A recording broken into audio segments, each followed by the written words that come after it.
90 plus in C A foundation accounts. हर एक बच्चे का सपना किसी तरीके से मैं 90 प्लस स्कोर कर पाऊं अकाउंट्स में, बट क्या ये सपना हर एक बच्चे का पूरा हो पाता है? तो आंसर इज नो। क्यों ऐसा होता है कि हम ज्यादातर बच्चों का देखते हैं कि 90 प्लस का सपना पूरा नहीं हो पाता, और बहुत कम बच्चे ऐसे होते हैं जो अकाउंट्स के पेपर के अंदर 90 प्लस ला पाते हैं। अब देखिए, अकाउंट्स का पेपर सबसे ज्यादा इमोशनल पेपर होता है हमारा। क्यों? अब भाई साहब बचपन से पढ़ रहे हो, 11 12 से पढ़ रहे हो, और अब जो बच्चा बीकॉम के साथ कर रहा था वो बीकॉम के अंदर भी अकाउंट्स पढ़ रहा था, तो ऐसा लगता है यार सबसे ज्यादा मैं जिस पेपर को जानता हूं अपने सीए की जर्नी में वो अपना अकाउंट्स ही तो है। नाम के अंदर चार्टेड अकाउंटेंट लगने वाला है, नाम के अंदर ही अकाउंट्स है, तो अकाउंट्स में तो 90 प्लस आने बनते हैं ना। हाँ जी, बिल्कुल सही बात है। तो आपका सपना भी बिल्कुल गलत नहीं है, 90 प्लस लाने का सपना होना चाहिए। बट ऐसी वो क्या गलतियां हैं जो बच्चे करते हैं जिसकी वजह से 90 प्लस नहीं आ पाते? ऐसी मुझे क्या चीजें करनी है जिसकी वजह से मैं 90 प्लस का अपना सपना पूरा कर पाऊं? तो आज की वीडियो हम जानेंगे। वीडियो को एंड तक जरूर देखना, और जो पॉइंट्स बताए जाए उनको नोट डाउन करना और उनको इंप्लीमेंट करना। हाँ जी, तो चलिए शुरू करते हैं आज की वीडियो को। देखिए, सबसे पहला point, cover whole syllabus of ICI. अब बच्चे क्या करते हैं? अब भाई साहब सपना आपका 90 प्लस का है और आप पूछ रहे हैं इंपॉर्टेंट चैप्टर्स। अब भाई साहब इंपॉर्टेंट चैप्टर उनको पूछने चाहिए जो एंड टाइम में तैयारी कर रहे हैं और वो पास होने का सपना देख रहे हैं सिर्फ। अगर आपका सपना 90 प्लस लाने का है तो आपको कुछ भी चीज, आप कोई भी चीज नहीं छोड़ सकते। You can not leave a single topic in ICI. ICI के मॉड्यूल में जितनी भी चीजें हैं, आईसीआई के मॉड्यूल में जितने भी टॉपिक्स हैं, सारे के सारे आपको अच्छे से आने चाहिए अगर आप 90 प्लस लाना चाहते हैं तो। You cannot leave a single topic of ICI. You have to cover the whole syllabus of ICI. Whole syllabus cover करना है, हाँ जी, और अच्छे तरीके से कवर करना है, ये नहीं कि पढ़ के छोड़ दिया और पता नहीं है उसके बाद। ठीक है जी। Second point is what? Practice question with format. ये क्या है सर? अब देखो होता क्या है, अब आपने कंसेप्ट कर लिए, आप क्वेश्चन प्रैक्टिस कर रहे होते हैं। आप क्वेश्चन प्रैक्टिस कर रहे होते हैं रफ में। अब रफ में क्वेश्चन प्रैक्टिस कर रहे हैं तो होता क्या है कि रफ में हम बना रहे हैं तो जल्दी जल्दी हो जाता है, बट पेपर में हमें पता होता है कि हम फॉर्मेट्स के अंदर क्वेश्चन को करना है ना। हर कोई बताता है कि सर फॉर्मेट के मार्क्स होते हैं, तो पेपर के अंदर हम फॉर्मेट में करने लगते हैं। अब बेटा पेपर के अंदर आप डायरेक्टली फॉर्मेट में कर रहे होते हैं, उससे पहले आप रफ में प्रैक्टिस कर चुके होते हैं। तो होता क्या है, जब वो फॉर्मेट के साथ आप क्वेश्चन को करने लगते हैं तो टाइम इंक्रीज होता है। अगर कोई क्वेश्चन मैं आप रफ में कर रहा हूं तो मेरे को 10-12 मिनट लगेंगे, बट वही क्वेश्चन अगर मैं प्रॉपर फॉर्मेट के साथ, प्रेजेंटेशन के साथ करता हूं ना, तो वो 12 मिनट के कब 15 से 17 मिनट हो जाते हैं ना, वो पता नहीं लगता। तो उससे होता क्या है, हमें जब लग रहा होता है कि यार ये क्वेश्चन मेरा टाइमली हो रहा है, वो ऐसा नहीं होता। पेपर में जब फॉर्मेट के साथ करना होता है तो उस क्वेश्चन में ज्यादा टाइम लगता है। तो उससे क्या होता है, मेरे को लग रहा होता है मेरा पेपर के अंदर ज्यादा टाइम जा रहा है, मेरी फ्रस्ट्रेशन बढ़ने लगती है। इस वजह से मैक्सिमम बच्चों का पेपर पूरा नहीं हो पाता। तो आपको क्या करना है, जब आप अपने कंसेप्ट हो गए उसके बाद जब क्वेश्चन प्रैक्टिस कर रहे हो ना, तो जितने क्वेश्चन प्रैक्टिस कर रहे हो एटलीस्ट उसका 50% ट्राई करिए कि with proper formats, with proper presentation करिए। ऐसे अटेम्प्ट करिए उन क्वेश्चंस को जैसे कि आप एग्जाम में आप पेपर लिख रहे हैं। तो उससे क्या होगा, आपको पता लग पाएगा कि कौन सा क्वेश्चन मेरा कितना टाइम ले रहा है, जिस वजह से आप अपने टाइम को कम कर पाएंगे, ताकि पेपर के अंदर वो दिक्कत ना आए कि आपका पेपर पूरा नहीं हो पा रहा। अकाउंट्स का पेपर ना कभी भी डिफिकल्ट नहीं आता। अकाउंट्स का पेपर बेटा लेंदी होता है, लेंदी होता है।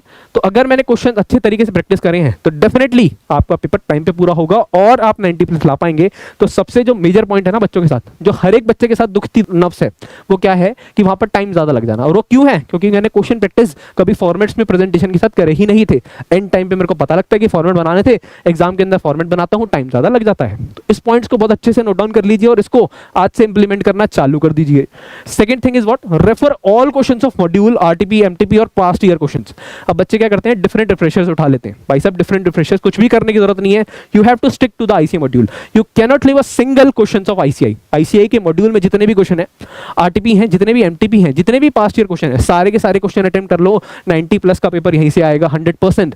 120 नंबर का पेपर आता है, 120 में से 100, 110 नंबर का पेपर आपको बेसिक यहीं से मिलेगा, 100% यहीं से मिलेगा। इसके अलावा कुछ नहीं है। अगर आपके पास ये है तो ठीक है, इसके अलावा अगर आपके पास परफेक्ट प्रैक्टिस है तो आप परफेक्ट प्रैक्टिस कर सकते हैं। अगर परफेक्ट प्रैक्टिस नहीं है तो आपको module, RTP, MTP, previous year question सारे के सारे करने पड़ेंगे।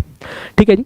तो हो गया ये कि हमें सिर्फ कंसेप्ट नहीं करना, कंसेप्ट के साथ क्वेश्चन प्रैक्टिस करनी है, सारे क्वेश्चन करनी है।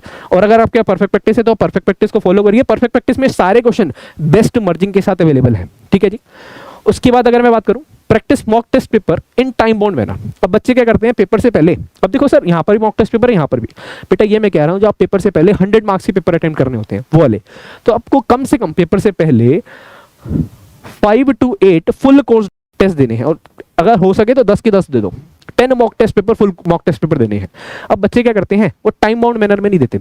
एक मॉक टेस्ट पेपर को करने में कोई बच्चा 4 घंटे लगा रहा है, कोई 5 घंटे लगा रहा है, और फिर कह रहे हो मेरे सर 80 नंबर आ रहे हैं, 75 नंबर आ रहे हैं। भाई साहब वो ओरिजिनल नंबर नहीं है, 3 घंटे में तुम्हारे शायद 50 भी ना आते, है ना।